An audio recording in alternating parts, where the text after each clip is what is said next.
I want to circle back for a second because kids' activities, John, is one of the things that is a budget buster in our world.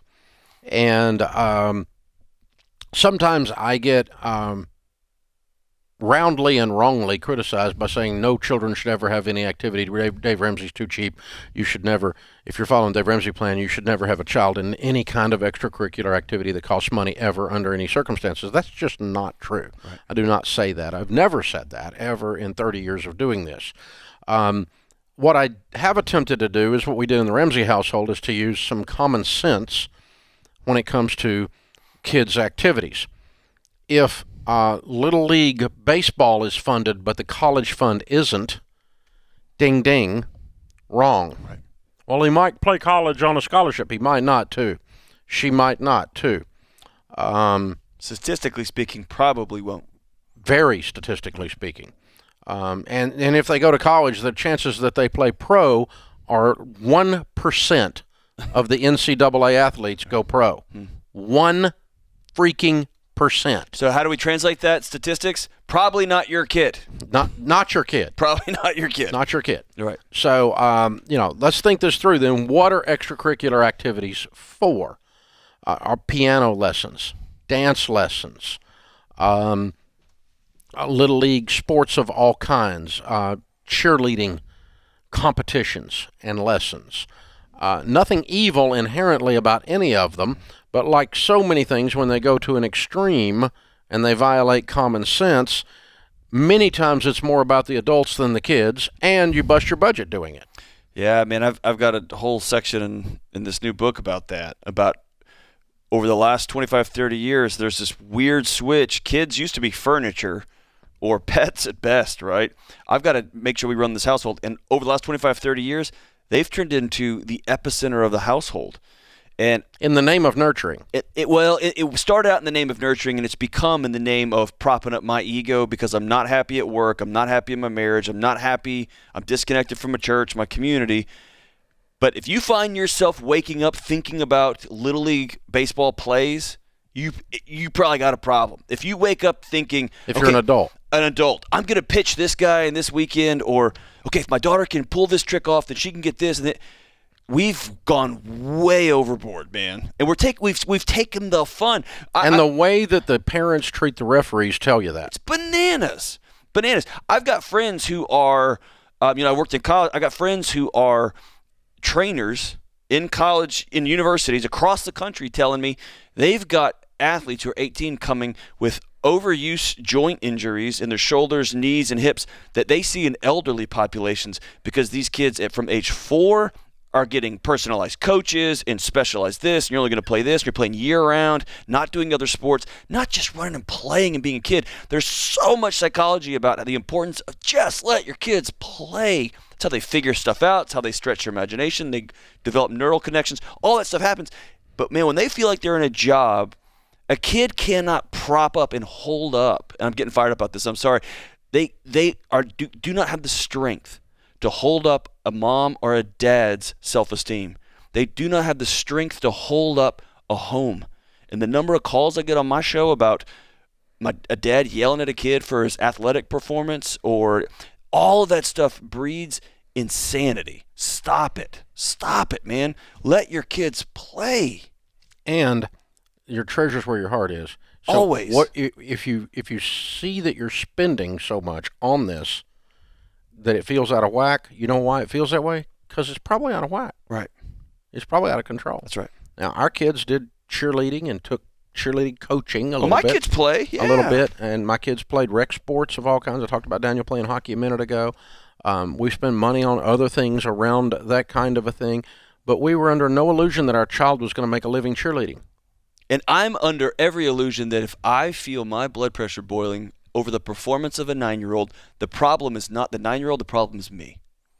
It's one of the reasons I dropped my UT tickets, because my blood pressure was boiling over someone else's 18-year-old. Over teenagers. Yeah. These are teenagers with 120,000 people threatening to kill them. That's right. That's exactly right. Over the use of a pigskin. Yeah, that's right. Playing a game. Thought, you know what? I've lost my rabid mind. I'm with you.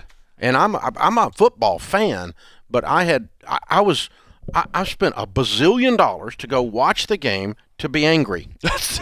Right. And I thought, I'm just stupid. Or the opposite, to I'm have stupid. my week fulfilled because a group of teenagers rallied up and won a game. Yeah. And if you're a Tennessee fan, that never happens. Right? Now, careful. Now, see what you did.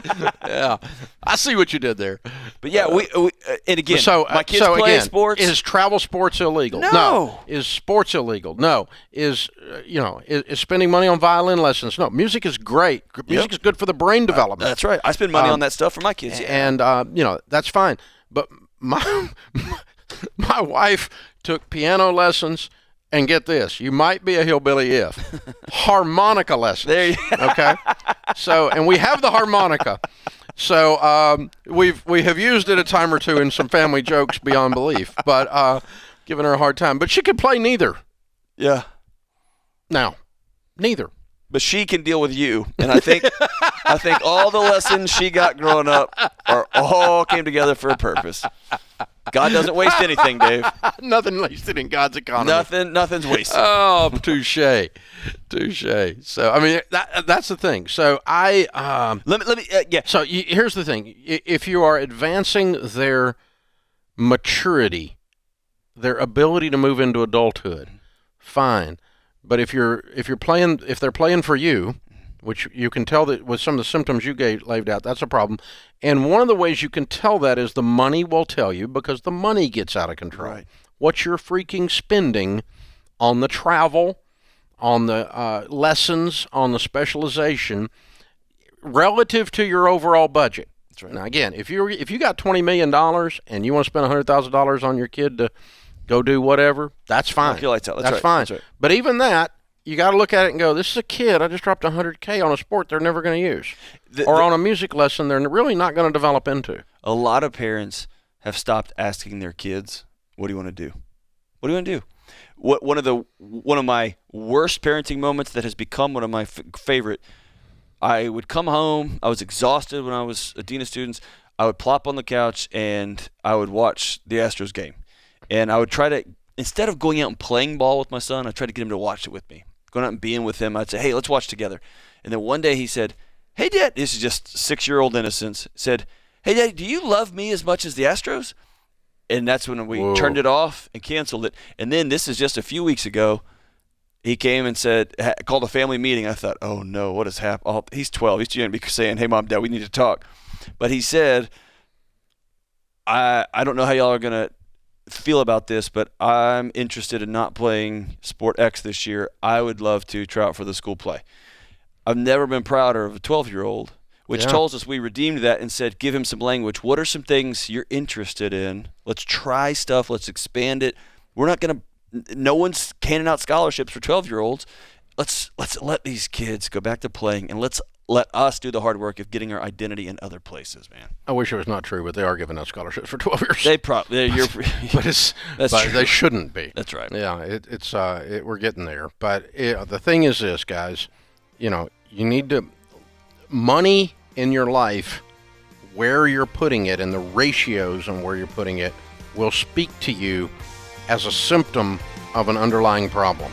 And where you feel anger is also a symptom. It's of an underlying problem. That's right. It's a signal. Yeah. Or great fear or anxiety. That's right. Also.